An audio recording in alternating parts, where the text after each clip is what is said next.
Selamat malam Tribuners, jumpa lagi bersama dengan saya Mutiara dalam tayangan Berita Terkini Lampung. Kami akan menyajikan informasi menarik dan terkini untuk Anda dari berbagai daerah di Provinsi Lampung. Dan inilah berita terkini selengkapnya. Bertepatan dengan hari libur, gaji ASN Bandar Lampung bulan April kemungkinan diundur. Bertepatan dengan libur bersama Lebaran, pembayaran gaji ASN untuk bulan April di lingkungan pemerintah Kota Bandar Lampung kemungkinan diundur pencairannya. Hal ini dikatakan oleh Kepala BPKAD Bandar Lampung Nur Ramdan pada Kamis 14 April 2022. Sementara itu, untuk menggantikan hal tersebut, ia menegaskan akan adanya pencairan THR Idul Fitri yang tepat waktu dan dibayar penuh. Saat ini dirinya mengaku masih menunggu petunjuk teknis pencairan THR kinerja. Pencairan THR untuk tahun lalu yang menyebut tidak ikut serta tunjangan kinerja termuat dalam Peraturan Pemerintah Republik Indonesia Nomor 63 Tahun 2021. THR PNS akan diberikan tanpa tunjangan kinerja. Jika besaran THR PNS 2022 tetap sama sesuai dengan PP nomor 63 tahun 2021 pasal 6 ayat 1, THR PNS 2022 yang akan dibayarkan dapat terdiri atas gaji pokok, tunjangan keluarga, tunjangan pangan, dan tunjangan jabatan. Adapun nominal anggaran yang disiapkan Pemkot setempat guna pencairan THR PNS di tahun ini ialah sebanyak 45 miliar rupiah dalam hitungan kasar.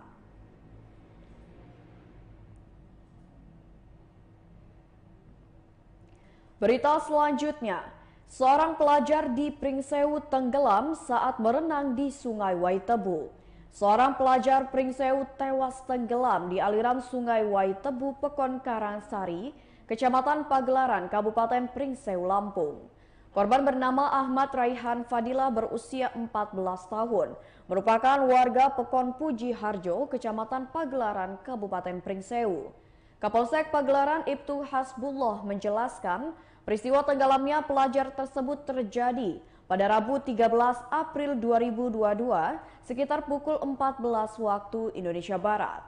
Saat itu korban bersama dengan temannya yang bernama Juan Dwi Afridi berenang di Sungai Waitebu di Pekon Karangsari.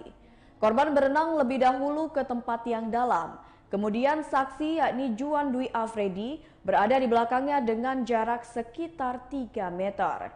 Tempat yang dalam itu kedalamannya sekitar 2,3 meter. Setelah korban berenang sekitar sejauh 6 meter, korban tidak bisa melanjutkan berenang dan tenggelam sembari meminta tolong. Dikatakan Hasbullah, saksi Juan Dwi berusaha menolong tetapi tidak bisa.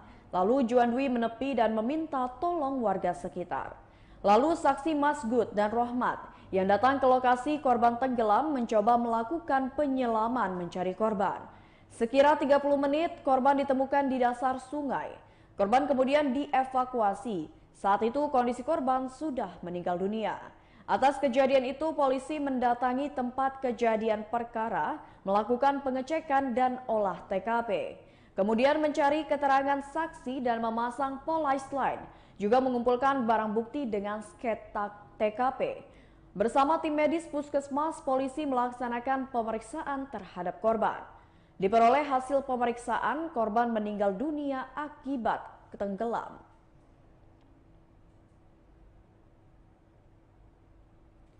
Berita selanjutnya, naiknya permintaan harga daging sapi dapat tembus hingga Rp150.000. Kepala Dinas Pangan Bandar Lampung IKD Sumarta menyebutkan terdapat peningkatan daya beli masyarakat terhadap komoditas daging sapi. Kondisi itu diprediksinya akan semakin meningkat setiap harinya seiring dengan mendekatinya Hari Raya Idul Fitri. Menurutnya karena sudah bersifat rutin terjadi, peningkatan daya beli terhadap komoditas tersebut tidak akan berpengaruh terhadap ketersediaan daging sapi di Bandar Lampung. Peternak hingga pedagang pasti sudah memperkirakan kondisi ini. Jadi selama masyarakat membeli sesuai dengan kebutuhan, maka stok daging sapi akan aman di Bandar Lampung. Meski tak berpengaruh banyak terhadap ketersediaan, Ia tak menepis bahwa hal itu telah mempengaruhi harga di pasar. Harga yang diberikan Asosiasi Pedagang Sapi untuk Ramadan ini adalah rata-rata sebesar Rp135.000 per kilogram. Namun di pasar harganya bisa melebihi itu tergantung dengan dinamika jual beli di masing-masing pasar. Tak dapat dipatok oleh pihaknya mengenai harga daging sapi secara pasti untuk saat ini. Bahkan dikatakannya dalam satu pasar pun bisa jadi harga daging sapi berbeda antara satu pedagang dengan pedagang yang lain. Harga pasti itu sulit dipatok saat ini, tapi harga rata-rata di seluruh pasar bisa mencapai Rp140 hingga Rp150.000 per kilogramnya untuk daging sapi.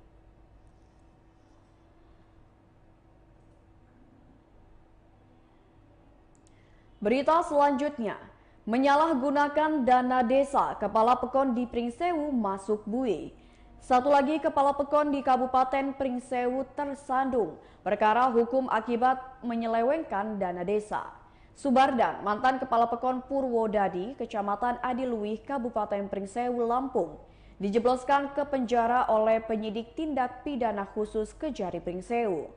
Kasih Intel Kejari Pringsewu Median Suwardi mengungkapkan, Pitsus Kejari Pringsewu melakukan penahanan terhadap Subardan pada Kamis 14 April 2022. Penyidik menemukan 2 alat bukti dan telah menetapkan status tersangka terhadap saudara Subardan, mantan Kepala Pekon Purwodadi, Kecamatan Adiluih.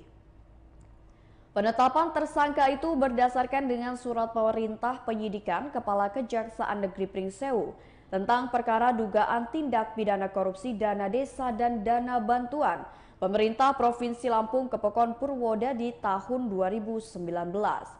Tersangka Subardan dikenakan primer pasal 2 ayat 1 JO pasal 18 Undang-Undang Nomor 31 Tahun 1999 tentang pemberantasan tindak pidana korupsi, subsider pasal 3 JO pasal 18 Undang-Undang Nomor 20 Tahun 2001 tentang perubahan atas Undang-Undang Nomor 31 Tahun 1999 tentang pemberantasan tindak pidana korupsi. Median menuturkan penyidik Pitsus Kejari Pringsewu telah melakukan pemeriksaan terhadap tersangka Subardan yang didampingi penasihat hukum Heri Alfian. Setelah dilakukan pemeriksaan kesehatan oleh dokter, penyidik langsung melakukan penahanan terhadap tersangka. Penahanan akan dilakukan selama 20 hari ke depan di Rutan Kota Agung Kabupaten Tanggamus. Median mengungkapkan modus yang dilakukan oleh terdakwa yakni dengan melakukan markup belanja kebutuhan barang di Pekon Purwodadi.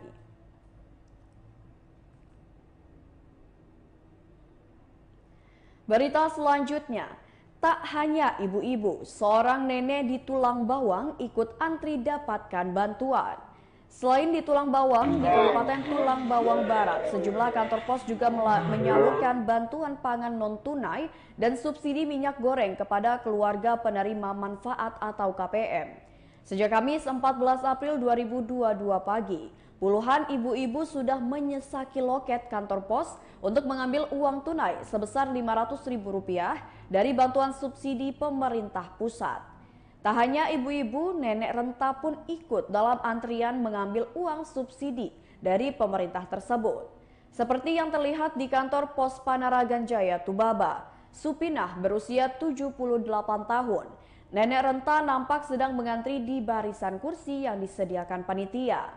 Melihat nenek Supinah datang sendiri tanpa ditemani sanak keluarga, salah seorang warga bernama Jauhari yang juga RK setempat dengan sigap membantu nenek Supinah. Pada hari itu, kantor pusat cabang Panaragan Jaya menyalurkan bantuan kepada 464 keluarga penerima manfaat berupa bantuan pangan non-tunai atau BPNT dan bantuan subsidi minyak goreng. Selain KTP dan KK, syarat pengambilan bantuan juga wajib melampirkan bukti vaksin. Jika belum divaksin, maka warga wajib divaksin di tempat yang telah disediakan oleh pihak panitia.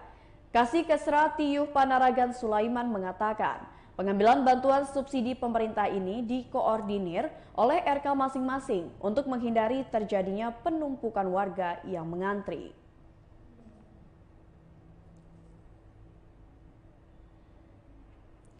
Berita selanjutnya, PPKM level 1 Pemkot Metro berlakukan WFO 100%. Pemerintah Kota Metro memberlakukan work from office 100% menyusul ditetapkannya pemberlakuan pembatasan kegiatan masyarakat level 1. Pemberlakuan WFO dilakukan sesuai dengan instruksi Menteri Dalam Negeri nomor 4 tahun 2022 dan ditetapkannya instruksi Wali Kota tentang PPKM level 1 dan mengoptimalkan Kelurahan Tangguh Nusantara dalam rangka pengendalian COVID-19. Ditetapkannya Metro level 1, maka pelaksanaan tempat kerja diberlakukan WFO 100%. Kemudian sekolah dapat dilakukan secara tatap muka dan industri kecil maupun besar serta rumah makan dijalankan dengan mengikuti prokes ketat. Dikatakannya aturan diberlakukan mulai 12 hingga 25 April mendatang. Pemkot Metro lanjut Wahdi juga akan terus berupaya meningkatkan capaian vaksinasi booster di atas 70% dan lansia sebanyak 80%. Diberitakan sebelumnya PPKM Kota Metro kembali mengalami penurunan, yakni dari level 2 menjadi level 1. Penerapan PPKM level 1 itu sesuai dengan instruksi Menteri Dalam Negeri nomor 21 tahun 2022.